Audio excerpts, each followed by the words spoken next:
Bonjour à tous et bienvenue pour un nouvel épisode de Débrief sans filet. Cette semaine, vous vous retrouvez uniquement avec moi, Jocelyn Breton, pour vous parler de cette troisième journée de phase de groupe de Coupe du Monde qui était franchement, il y a beaucoup de choses à dire dessus, mais pas que ça, puisque on a également les affiches des 16e de finale qui sont tombées et certaines sont particulièrement excitantes. Donc on va commencer directement avec ce qui nous intéresse le plus, l'équipe de France qui affrontait la Norvège pour ce troisième match. L'objectif de rester invaincu et de montrer que c'était une grande équipe, rester invaincu notamment ne serait-ce que pour la confiance, mais également pour s'éviter de longs déplacements. Ils pouvaient s'éviter plus de 10 000 km d'avion en cas de première place, ce qu'ils ont brillamment, pas tant que ça, réussi contre la Norvège qui avait aligné une équipe B, un seul titulaire commun entre leur deuxième et leur troisième match contre la France. Ils n'avaient vraiment pas l'intention de venir gagner. La France a commencé en dominant énormément et franchement la première période était, je trouvais, plutôt intéressante. Il y avait un peu de relâchement qui a conduit au but de la Norvège. Ils sont revenus par Thilo Asgard à 2-1 à la 21e minute. Mais à la première mi-temps, c'est vrai qu'on a eu une très belle partie offensive des Bleus, notamment avec le chef-d'œuvre d'Ousmane Dembélé qui a signé un triplé, un but du droit et deux du gauche, si je me trompe pas. Donc franchement, Ousmane Dembélé qui a lâché une énorme performance et qui a montré qu'il n'est pas ballon d'or pour rien, qui a fait taire les critiques. Ça, je pense que c'est exceptionnel avant les phases de groupe, enfin avant les phases d'élimination directe, parce que ça veut dire que maintenant on se retrouve avant les phases d'élimination directe avec trois joueurs capables de mettre des triplés et qui l'ont montré en équipe de France, Olise, Mbappé et Dembélé. Donc ça, je pense, c'est très très intéressant. On se retrouve avec un Mbappé qui fait aussi des passes puisqu'il est 2 fois passeur décisif pour Dembélé. Donc ça, franchement, c'est vraiment intéressant parce que ça montre que le danger peut venir vraiment de partout, alors que pendant les 2 premiers matchs, c'était plutôt la connexion Olise-Mbappé qui semblait pouvoir faire mal. Là, vraiment, il y a pas que ça, il y a vraiment tout le monde qui peut faire mal. Par contre, en deuxième mi-temps, franchement, il faut le dire ce qui est. La deuxième mi-temps était calamiteuse. Elle était catastrophique même. Ils peuvent pas jouer comme ça, c'est pas possible. Face à une équipe B de la Norvège, je veux bien que l'équipe B de la Norvège a quand même des armes offensives assez fortes, mais ça reste comme une équipe B de la Norvège. Déjà l'équipe A, ça doit être à l'avantage de la France. Alors l'équipe B, voilà. Et la deuxième mi-temps, tout ce qu'on peut dire, c'est qu'il y a que Mike Maignan qui a été rassurant. Parce que on se fait dominer direct, trop d'erreurs de relance, ou pas Mécano notamment, c'est catastrophique. On peut pas, j'espère qu'il va se relever, j'espère que c'était juste parce que les joueurs pensaient à la suite et tout, mais on commence directement, on se fait ultra dominer pendant au moins 10-15 minutes. Il y a un péno pour la Norvège provoqué à la place provoqué par Théo Hernandez, qui devrait d'ailleurs sûrement être sur le banc en match d'élimination directe, qui devrait être préféré à Lucadine, puisque franchement ses prestations n'ont pas été bonnes durant cette Coupe du Monde. Donc voilà, penalty pour la Norvège, et heureusement Mike Maignan l'a arrêté. 4/8 dans l'exercice pour Mike Maignan depuis qu'il est en équipe de France. Ça, c'est assez incroyable, et je pense aussi qu'il a vraiment été rassurant parce qu'il n'y a pas que ça, il a fait des gros arrêts. Il pouvait rien sur la frappe de Thilo Asgard, mais il a fait des gros arrêts, et je pense que c'est rassurant d'entrer en phase finale avec un portier qui sort tous les pénaux, qui sort toutes les frappes. C'est vraiment incroyable. Mais voilà, après derrière la France, j'ai l'impression qu'ils n'avaient pas l'envie d'attaquer. Ils ont pas mis grand chose, ils ont allé marquer en fin de match par Désiré Doué, mais franchement c'était pas exceptionnel. Voilà, Désiré Doué qui a marqué un but de la tête, ok, c'est bien, mais et ils ont montré qu'ils pouvaient être efficaces, parce qu'en deuxième mi-temps ils ont franchement pas fait grand chose, ils ont frappé 6 fois, je me trompe, ils ont frappé 4 fois, c'est la Norvège qui a frappé 6 fois, ils ont frappé 4 fois, ils en ont cadré que 3 en deuxième temps, même moins, non, ils en ont cadré que 2, pardon, 1 ou 2. Donc c'était, franchement, la deuxième mi-temps de la France, c'était pas agréable, c'était franchement mauvais. Les défenseurs étaient pas forcément les plus rassurants. Il y avait des gros trous entre le milieu et la défense et parce qu'on avait l'impression que les milieux voulaient aller de l'avant et qu'après ils défendaient plus. Donc franchement, c'est des problèmes qu'il faudra régler. Même si c'est une victoire 4-1, je pense que ce match c'est vraiment une piqûre de rappel, parce que la France en deuxième mi-temps, ils ont été vraiment très mauvais. Et honnêtement, en deuxième mi-temps, ils n'auraient pas mérité de mettre un but de plus que la Norvège. Ça aurait mérité que la Norvège revienne un peu, peut-être pas gagne, mais ils reviennent. Clairement. Parce que la France n'a pas été au niveau en seconde période. Donc, mais bref, malgré ça, ils finissent donc premier de leur groupe et ils affronteront la Norvège qui est l'un des meilleurs troisièmes de cette Coupe du Monde. Je pense que la France, c'est sûr, elle part largement favorite et je vois pas trop ce que peut faire la Norvège. Franchement, ils ont jamais été attrayants. Voilà, ils finissent avec 4 points, c'est presque une surprise. Enfin, à mon goût en tout cas, parce que, ok, ils ont 2-3 individualités, mais ils ont jamais réussi à bien faire des choses ensemble. Donc voilà, je pense que je vois pas trop ce que la Norvège peut faire contre la France. Enfin, ce que la Suède, peut faire contre la France. Voilà, je pense que... Après, évidemment, on le sait, il faut prendre chaque match après les matchs, parce que là, on voit, ils ont galéré contre l'équipe B de la Norvège. Donc, il faut pas se voir trop haut directement. Mais je pense que donc la France paraît largement favorite. Dans le même groupe de la France, donc Sénégal-Irak, le Sénégal a assuré une place parmi les meilleurs troisièmes grâce à sa victoire 5-0 face à l'Irak. Maintenant, dans les autres gros matchs, dans les autres gros groupes serrés où il y avait vraiment de l'enjeu, on va pas trop parler des groupes des pays organisateurs. Voilà, tous les pays organisateurs sont passés, il n'y a pas de grosses équipes, il n'y a pas d'un truc intéressant chez eux. Sinon, dans le groupe Maroc-Brésil, Maroc-Brésil sont passés, Écosse-Haïti ne passe pas. On a eu par contre des gros matchs dans le groupe E. Il y avait notamment Équateur-Allemagne. L'Équateur était obligé de gagner s'il voulait aller en 16e de finale, et c'est ce qu'ils ont fait face à l'Allemagne, avec une victoire 2-1, malgré l'ouverture rapide du score donc de Leroy Sané. Et ils ont réussi à se ressaisir et aller chercher cette victoire et donc à avoir 4 points. Donc l'Équateur qui va donc grâce à ça être dans les meilleurs troisièmes et peut disputer donc les 16e de finale. L'Allemagne donc finit première et donc c'est la Côte d'Ivoire qui prend la deuxième place avec leur victoire face à Curaçao 2-0. Curaçao qui n'aura pas démérité, qui aura fait match nul contre l'Équateur, c'est quand même une belle performance, mais qui sort donc avec 1 point et -8 de différence de cette Coupe du Monde, même si je pense que ça leur laissera quand même des souvenirs. Sinon, dans le groupe F, on avait également aussi les Pays-Bas et le Japon, donc qui sont qualifiés premier et deuxième. La Suède qui a pris la 3e place, vu qu'ils ont réussi à faire match nul, une surprise quand même face au Japon, un but partout. Je trouve que c'est très très surprenant. Et du coup, le Japon, c'est l'un des gros chocs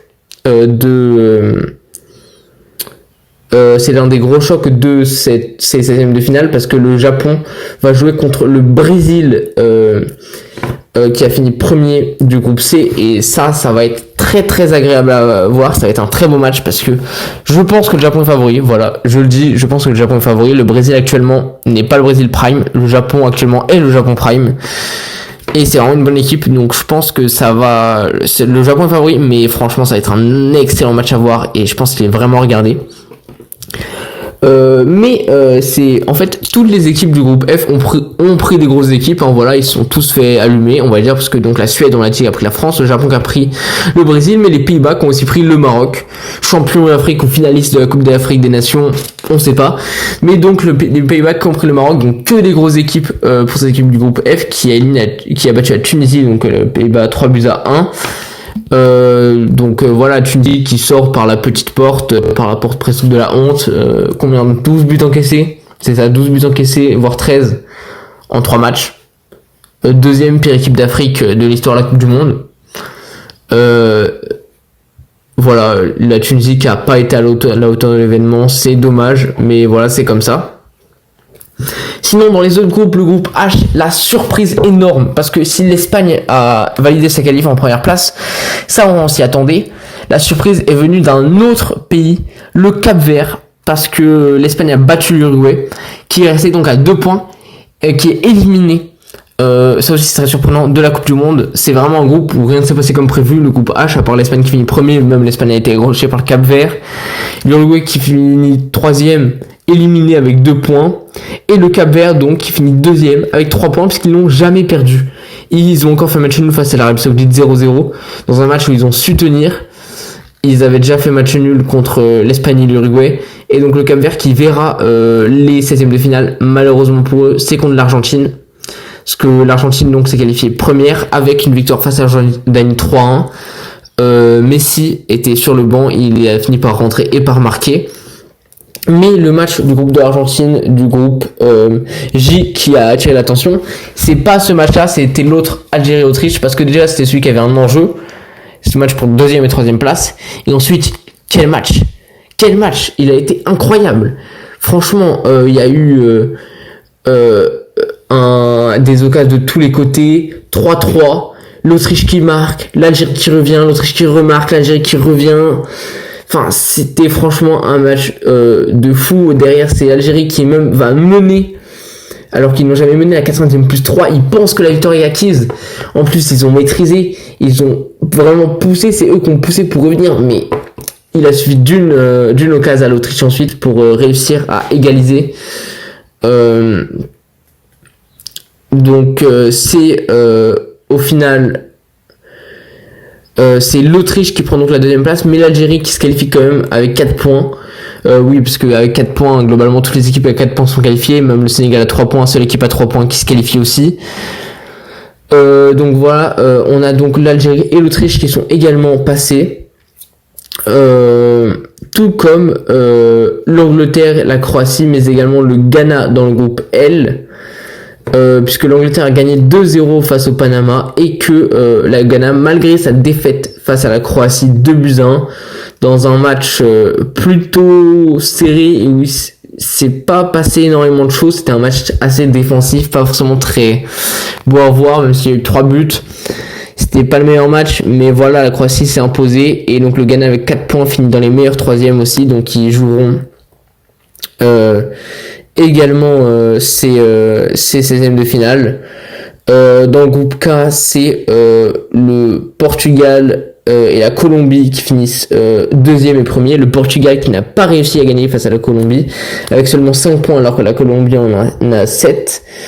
Donc ça a fait que du coup la Colombie se trouve dans le tableau, on va dire, facile, on va le voir tout à l'heure, hein. Il y a un tableau nettement plus dur que l'autre. Le Portugal avec ses 5 points se trouve dans un tableau dur, et le Congo, la République démocratique du Congo, se qualifie également grâce à leur victoire contre l'Ouzbékistan qui n'aura pas marqué le moindre point durant cette Coupe du Monde. Et enfin, donc, dans le groupe G, la Belgique et l'Égypte, grâce à leur victoire, la Belgique 5-1 face à la Nouvelle-Zélande et l'Égypte grâce à leur match nul face à l'Iran, se qualifient alors que l'Iran et la Nouvelle-Zélande prennent la porte. Donc voilà pour les matchs qui ont eu lieu. Et ensuite, les matchs qui auront lieu, il y aura des très beaux matchs et des matchs plus faciles, on va dire. Donc déjà, voilà, il y a une partie de tableau plus serrée, c'est la partie de tableau de la France.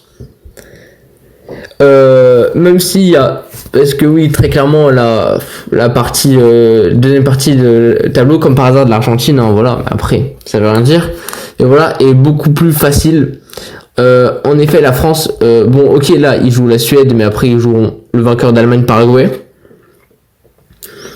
Derrière il y a un match, honnêtement, ce match Afrique du Sud-Canada en match élimination directe, je sais même pas ce que ça fout là. Franchement, c'est deux équipes franchement pas ouf.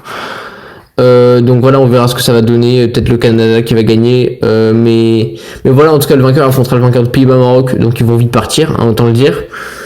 Et donc voilà, t'as Pays-Bas-Maroc, t'as la France, t'as l'Allemagne dans ce tableau, mais pas que, parce qu'il y a aussi un choc Portugal-Croatie dans ce tableau.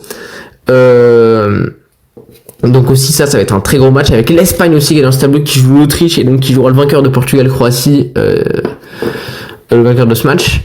Donc aussi ça va être un match ça va être des matchs très agréables à suivre. Et enfin les deux derniers matchs de ce tableau, c'est États-Unis et Bosnie. Pas un très gros match, pareil, deux équipes. Oh, les États-Unis, oui, ils méritent leur place ici, mais bon, la Bosnie, on sait pas trop ce qu'ils foutent là. Et Belgique-Sénégal, ça aussi, ça va être un gros match. Donc voilà, hein, c'est des matchs assez importants. Et donc c'est vraiment une partie de tableau plus dure. Et la deuxième partie elle est plus facile.